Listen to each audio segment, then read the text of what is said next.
Bonjour les gens, lundi 8, bonne semaine à vous. L'oracle des couleurs, la couleur du jour c'est le quartz rose, comme cela. Ok, je reconnais les cadeaux que la vie m'offre et je l'en remercie. Magnifique. Quartz rose, la pierre du cœur. Ok, l'énergie qui nous accompagne, visiblement c'est celle-ci. Je mets ça à côté. C'est Uriel, l'archange Uriel qui nous demande de partager, de briller, de partager notre lumière. Et donc Uriel vient nous accompagner justement pour le faire. Voilà. J'ai eu du mal à faire cette phrase, qui n'est pas tout à fait juste d'ailleurs. C'est pas grave. Donc Uriel est avec nous, le quartz rose ici. Il y a beaucoup de partage, il y a beaucoup d'amour. D'amour dans un sens large, hein, évidemment. Le tarot, que nous dit le tarot? C'est le Spellcasters. Hop. Hop. Et hop. Et 3 d'épée.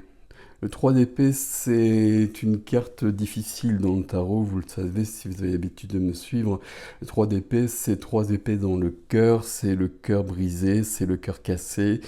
C'est un cœur qui a besoin d'être guéri, ça nous parle de rupture, ça nous parle d'humiliation. On a besoin de se remettre de cela. Ok, qu'est-ce qu'on a ici? J'ai la justice qui est inversée, ici on va la laisser comme ça. Et justement, le but peut-être, ce sera de remettre la justice à l'endroit. Je vais vous expliquer.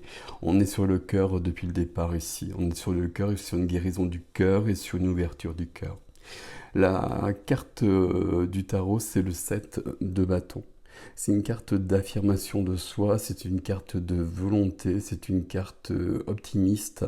C'est une carte qui nous dit qu'il y a des obstacles sur notre chemin, dans notre vie, qu'il y a des choses qui sont peut-être pas comme on le souhaiterait, mais qu'on va réussir à les dépasser.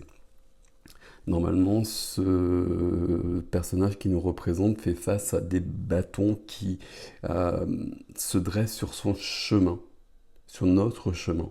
Et on va pouvoir les réduire à néant, ces obstacles, pour aller plus loin et pour devenir qui on veut, pour réaliser ce qu'on veut. Enfin, vous prenez la phrase que vous voulez par rapport à ça. Vous retenez surtout qu'il y a des obstacles, certes, mais qu'on peut vraiment les dépasser et qu'on a la force de les dépasser avec ici le 7 de bâton. Je regardais, on a beaucoup de bâtons ici, et donc la justice qui est inversée, la justice qui nous parle d'équilibre, qui nous parle de justice aussi, hein. Il y a peut-être une histoire de justice liée à ce 3 d'épée, une rupture, quelque chose où on a été blessé, on a été très blessé, humilié, etc. On a besoin de retrouver l'équilibre. Ça vient par la justice, justice humaine, justice divine. On a besoin de remettre ça à l'endroit. C'est la carte qui vient aider. On a besoin de retrouver un équilibre. On a peut-être besoin de laisser partir des choses aussi, hein. De laisser partir le passé, hein, toujours de toute façon, ça on le sait bien. On a besoin de passer à autre chose. On a besoin de retrouver la justice, l'équilibre, de rééquilibrer les plateaux de la balance dans notre vie. Ok. Et ce qui est freiné pour l'instant, évidemment, enfin pas évidemment, mais ce qui est freiné pour l'instant, c'est le cavalier de bâton. Cavalier de bâton, c'est un cavalier, donc c'est un mouvement, tout feu, tout flamme, comme les bâtons. Cavalier de bâton, c'est une énergie intrépide, c'est une énergie d'enthousiasme, de passion, d'ouverture, de voyage. Ça nous parle de pays lointains éventuellement. Le cavalier de bâton, il y a cette volonté de vivre davantage. Et on a besoin de cela, c'est ce qu'on veut. On a besoin de briller davantage. On a besoin de guérir quelque chose visiblement dans cette journée.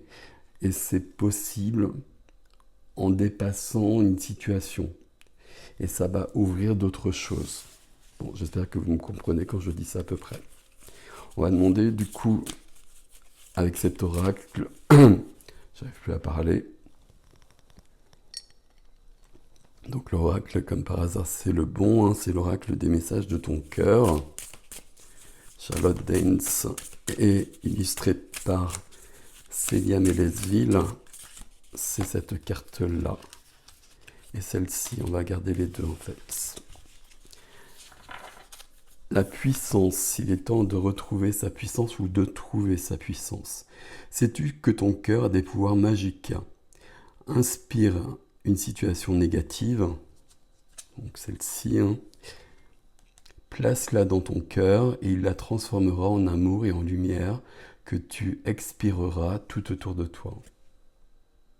Ça, c'est un exercice assez classique, mais qui fonctionne très très bien pour se libérer de quelque chose et pour que la justice puisse retrouver son équilibre. Ce qui nous amène au potentiel. Tout ce que ton cœur désire se matérialisera. C'est ce qu'on a ici. Hein. Si tu parles, penses et agis avec la pureté de ce dernier, la pureté du cœur. De quoi ton cœur a-t-il envie ces jours-ci? Il y a depuis le départ, on a deux choses ici. Hein. On a une blessure, on a quelque chose sur le cœur qui est lourd. On a besoin de le dépasser parce qu'on a d'autres choses à vivre et des choses beaucoup plus intéressantes. Donc c'est plutôt pas mal comme journée, c'est une journée de guérison. Donc c'est bien, on prend. Alors on va aller voir chez Khalil Gibran, le prophète. Quelque chose qui serait lié au cœur, je sais pas, est-ce qu'il y a un sommaire, je sais plus ici. Non point. Non point, donc je regarde, cette fois-ci je vais choisir. Si quelque chose vient, et si je perds pas ma voix entre temps.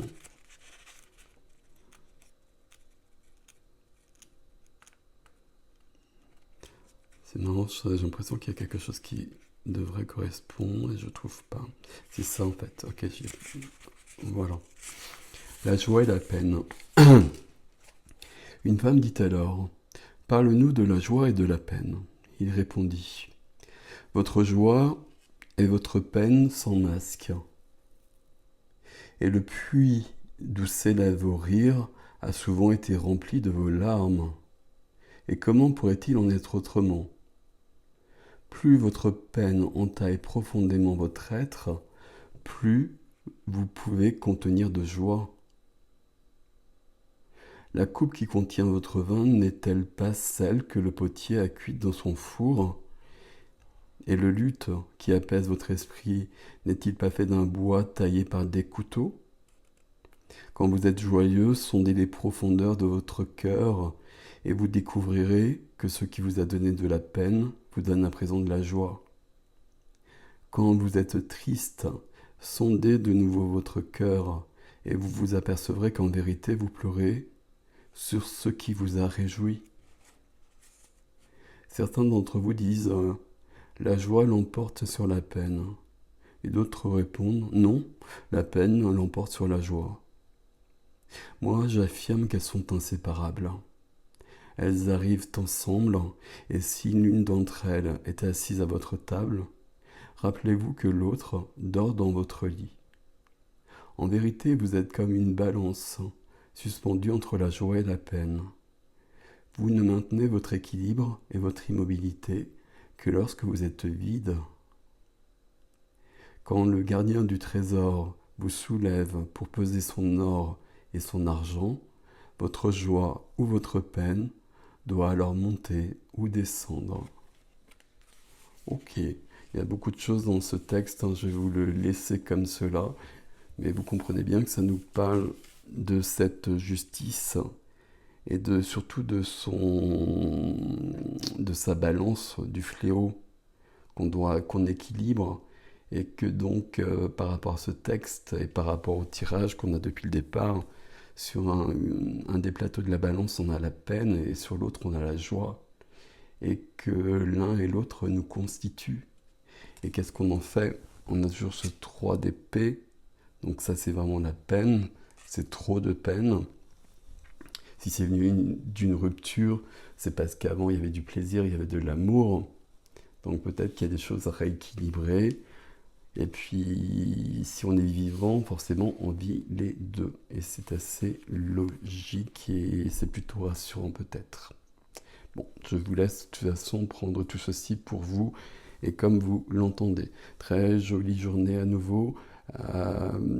Guérison, équilibre, on va parler d'équilibre pour la journée ici. Avec vraiment le quartz rose, le rose et le vert ici. On est sur les couleurs du cœur. Bonne journée mes amis, à demain.